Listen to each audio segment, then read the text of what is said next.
When you stop video, it'll just put your picture there so you can go. Sometimes right now I've got kids, I'm distracted, I'm in a meeting. Can you guys hear me okay? I think I lost connection for a second. Am I back? Okay. Sometimes during a meeting, I don't want to have to get up and be very distracting and moving. So if I have a child in the room with me, I might just stop my video and then come back in when I'm ready. Yeah, Sarah, you're not there. Hey, Sarah? Yeah. You're not there. You're not back. Oh.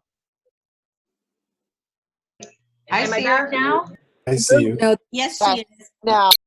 Okay, great. We're good? I don't see you. I see 9 squares, but not you. Just tap on your screen and scroll. You know, you have to toggle between. This is the iPad lady. The menu bars on the top left says switch to active speaker. If you tap on that, you're going to get just Sarah, and it toggles back and forth from the tiles of all of us. Okay. To Sarah. Got it. Got it? Thank you. Yes.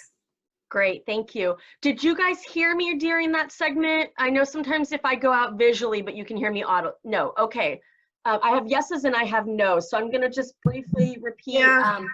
You heard me? Okay, great. So that's just, you can replace it with a photo when you go off video, or you can have it as blank. Now here's where most people start to have fun, and if you're on a laptop, pay attention. You can change your background. So you'll notice that Jennifer Schmidt has this person like this and hasn't moved. And this is because next to stop video, there's a little arrow up. If you select that, and it says choose virtual background.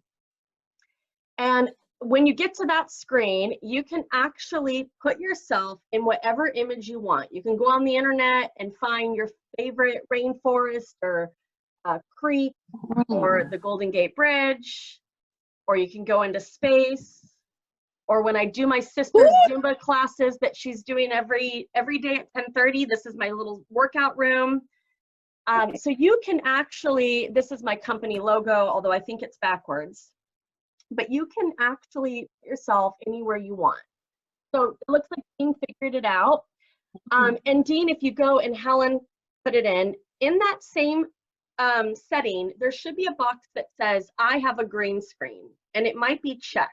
And this is where some people get some technical difficulties depending on your laptop, but you want to uncheck that. You do not have a green screen. And then you won't look so fuzzy, and you'll look a little bit more clear like I do in mine. Do you see that option to uncheck I have a green screen? Yeah, I have a question. Sarah, could you repeat that? We didn't get that instruction. Yeah, of course. I'll repeat it in just a moment. Dean, was that you that had a question? Yeah, I tried to do that, and I come up with a message that says computer doesn't meet requirements. Yeah, so does it let you override that? That seems to be a common thing, and if you're able to hit OK, sometimes it puts the checkbox back in which case it may just be that your computer doesn't have the graphics to do it. But other times when you override it and say OK, it'll let you do it. Yeah. I must not have the requirements, because when I hit OK, it just puts the check mark back in again. Okay, yeah, it's probably you don't have the requirements. And I didn't know who asked me to repeat it. I'm sorry, but I will repeat it. So laptop, down at the bottom where it says stop video, you'll hit the little arrow up, and it says choose virtual background. And you can play around in there. So add an image. Some of them come with a couple default images. It looks like Herman and Barbara figured it out. Helen, I don't think we have that option. I don't. No, we do. It's in the upper right-hand corner, the dot. Let me go back. More. Yes. Where it says more, yep. And then you'll see chat, meeting settings, virtual background. Oh, yes. Thank you. Hit the virtual background, and then you'll see them at the bottom. And there's the green screen and all that. Woohoo! I'm glad we're helping each other. Hey, yeah. Perfect. Great. Okay, so we're gonna move through the bottom panel. The next part says invite. I'm gonna go over that really briefly because it's not really a function that I use very often, and I don't think many people do. The advantage to that one is if you're in a meeting and you're waiting on somebody, like let's say right now, my sister said, Dad wants to be here right now. I could click on invite, and it's just an efficient way to immediately get somebody access to your room. But that's if they're on their email and they're waiting for it. So I think picking up your phone and sending a text is almost easier. And actually, I'll take this opportunity to tell you a little bit about how I view Zoom. So when you register for a Zoom account, and by the way, I used a free Zoom account until 15 minutes before this training. I've always used free.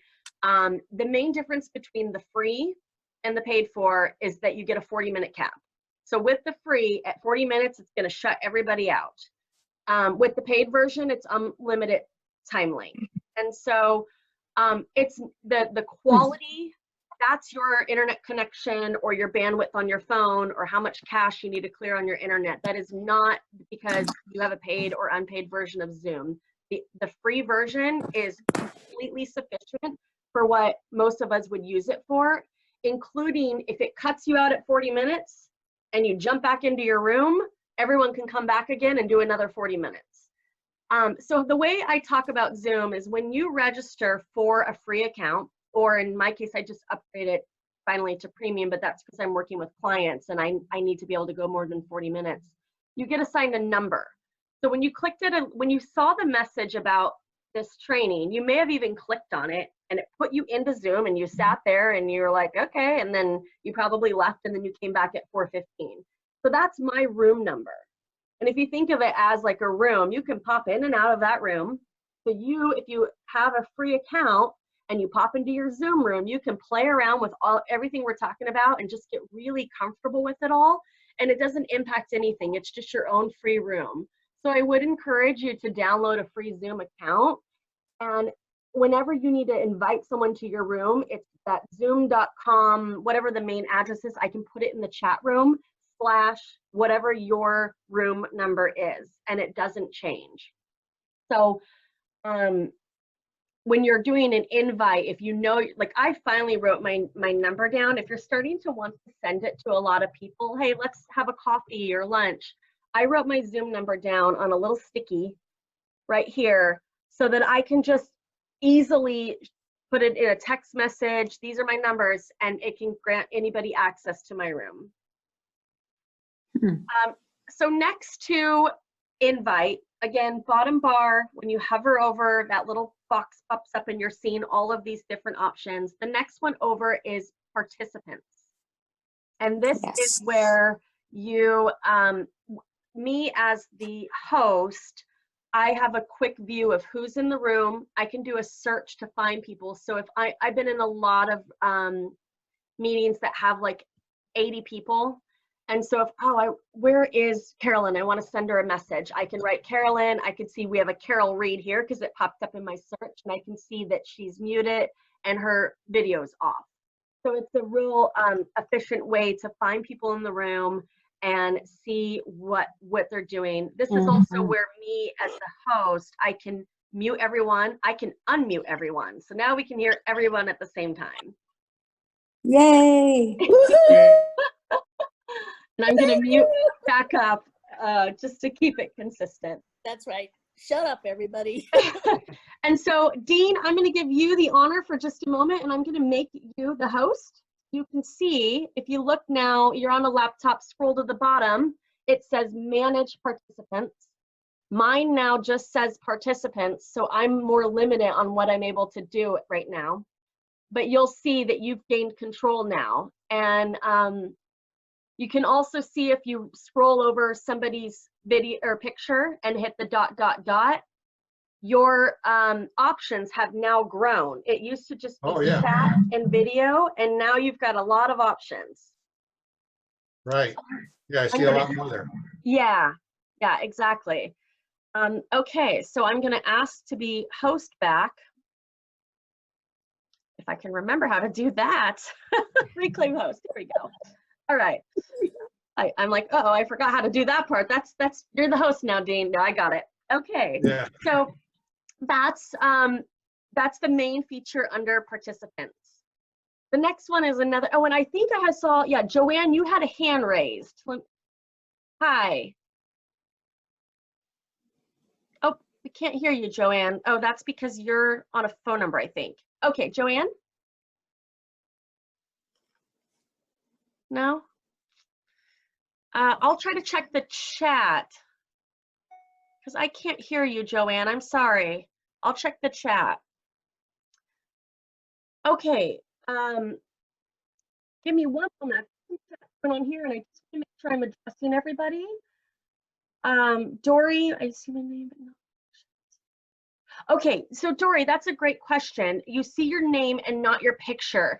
And yeah, so there's the two things going on here. There's whether or not you want your video showing, which I don't think is what you're talking about. And that's the stop video. So you can make yourself live like a lot of our guests in the room. The other thing you're probably asking about is that you don't see your picture like mine shows up. And that is a setting. I will address it at the end because I don't recall at the moment when you upload your photo. I think it has something to do in your actual settings and not here in the room, but I'll address that at the end as well. So just make a note here for a moment. Okay. Can you hear me?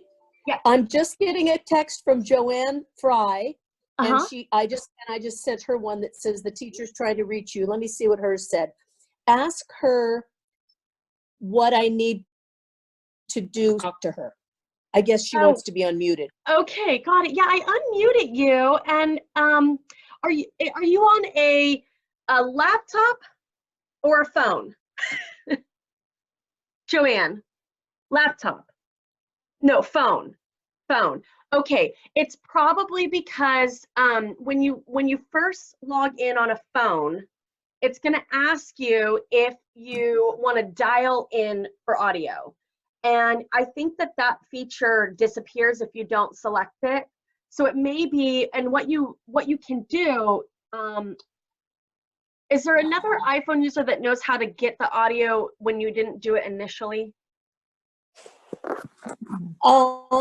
I do it initially, and usually in Jen's class, we select the defaults that say we want to see her, but we don't want to be seen.